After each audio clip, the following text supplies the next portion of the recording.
BJP निशाने पर ले रही है झारखंड सरकार को घोटालों को लेकर। वहीं अब जो सरकार में शामिल है बड़ी पार्टी जेएमएम, उसके हाथ भी मुद्दा है और वो मुद्दा है नीट में घोटाले का। और नीट यूजी परीक्षा के घोटाले को लेकर आज जेएमएम ने भी प्रेस वार्ता की है और आरोप लगाए हैं बीजेपी पर कि उनके ही मंत्री हैं और उन मंत्री के ही राज्य से गिरफ्तारी होती है इन घोटालेबाजों की जो सेटिंग करते हैं पेपर की।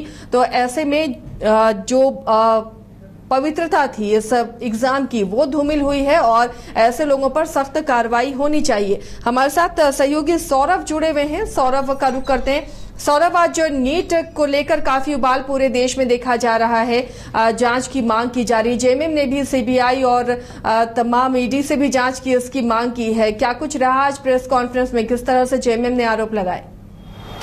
देखिए, नीट मामले को लेकर सुप्रीम कोर्ट में फैसले के बाद देश में बयानबाजी का दौर हमें देखने को मिल रहा है। वहीं झारखंड में भी इसको लेकर मामला तूल पकड़ चुका है और झामुमो के नेता सुप्रियो भट्टाचार्य ने आज प्रेस वार्ता कर इस पूरे मामले पर अपनी प्रतिक्रिया जाहिर की है और उन्होंने कहा है कि ये जो 23 लाख बच्चे जिनका भविष्य केंद्र सरकार ने अंधकार में डाल दिया है, जो कड़ी मेहनत करने के बाद एक परीक्षा की तैयारी करते हैं, तो कहीं ना कहीं उन्होंने केंद्र सरकार पर जमकर निशाना साधा है और उन्होंने साफ तौर पर कहा है कि मोदी सरकार के 10 साल के शासनकाल में 41 बार पेपर लीक का मामला देश में हमें देखने को मिला है। तो छात्रों के भविष्य के साथ केंद्र सरकार खिलवाड़ कर रही है, उनके भविष्य को लेकर किसी प्रकार की सजगता नहीं दिखाई जा रही है। और उन्होंने साफ तौर पर कहा है कि इस पूरे मामले की सीबीआई और ईडी से जांच की जाए और दूध का दूध और पानी का पानी किया जाए, क्योंकि ये जो नीट का एग्जाम है और एनटीए पर भी उन्होंने तंज कसते हुए कहा कि उनके द्वारा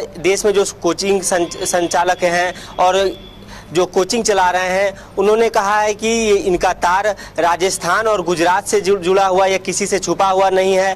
तो जो नीट का मामला है, इसको लेकर झामुमो के नेता सुप्रियो भट्टाचार्य ने केंद्र सरकार पर जमकर निशाना साधा।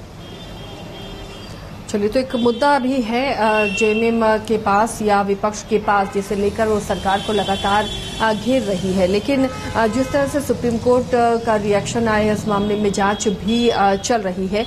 लेकिन जो परीक्षा थी सौरभ, नीट की परीक्षा, जेईई की परीक्षा, इन परीक्षाओं को, चाहे वो एडवांस की परीक्षा हो, इसकी पवित्रता पर जरूर आंच लगी है। जो एक समझा जाता था कि बहुत फेयर तरीके से एग्जाम होते हैं और इसमें कोई भी सेटिंग नहीं होती, अब तो उस पर सवाल उठ रहे होंगे। लगातार आप फील्ड में रहते हैं, किस तरह के रिएक्शंस ऐसे बच्चों से मिल रहे हैं जो कोचिंग में लगातार तैयारी करते हैं, मेहनत करते हैं अपना भविष्य बनाने के लिए?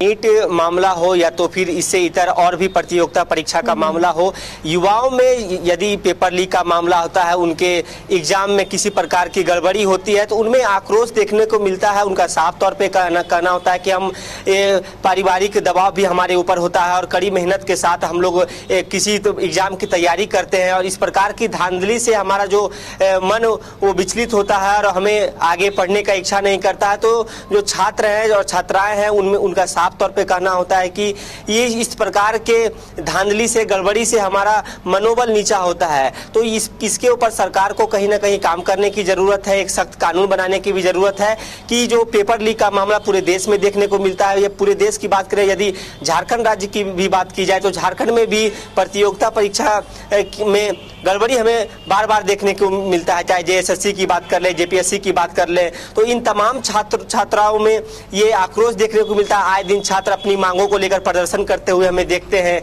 या तो रिजल्ट की मांग को लेकर या डीबी लिस्ट जारी करने को लेकर, नियुक्ति को लेकर, विभिन्न प्रकार के मांगों को लेकर छात्र राज्य में, पूरे देश में परेशान दिखते हैं। तो इसके ऊपर सरकार को कहीं ना कहीं एक सख्त कानून बनाने की जरूरत है, जिससे छात्रों का भविष्य अंधकार में ना जाए। चलिए, तो लगता है सौरभ की एक विपक्ष के पास एक बड़ा मुद्दा है नीट के रूप में अभी सरकार को, केंद्र सरकार को घेरने का मुद्दा बना है पूरे देश में, क्योंकि मोदी सरकार के 10 साल के कार्यकाल के बाद तीसरा टर्म जैसे ही स्टार्ट हुआ, उसके बाद इस प्रकार का गड़बड़ी पूरे देश में देखने को मिला। क्योंकि ये कोई छोटा मोटा गड़बड़ी नहीं माना जा रहा है। पूरे देश में 23 लाख बच्चे इस एग्जाम में बैठे थे और इस प्रकार की बड़ी गड़बड़ी देखने को मिली। इससे इस मामले के बाद केंद्र सरकार के ऊपर एक सवालिया निशान खड़ा होता है, शिक्षा विभाग के ऊपर एक सवालिया निशान खड़ा होता है। अब देखना यह दिलचस्प होगा कि क्या केंद्र सरकार की ओर से क्या कदम अपनाया जाता है, क्या छात्रों के हित में किसी प्रकार के फैसले लिए जाते हैं कि नहीं।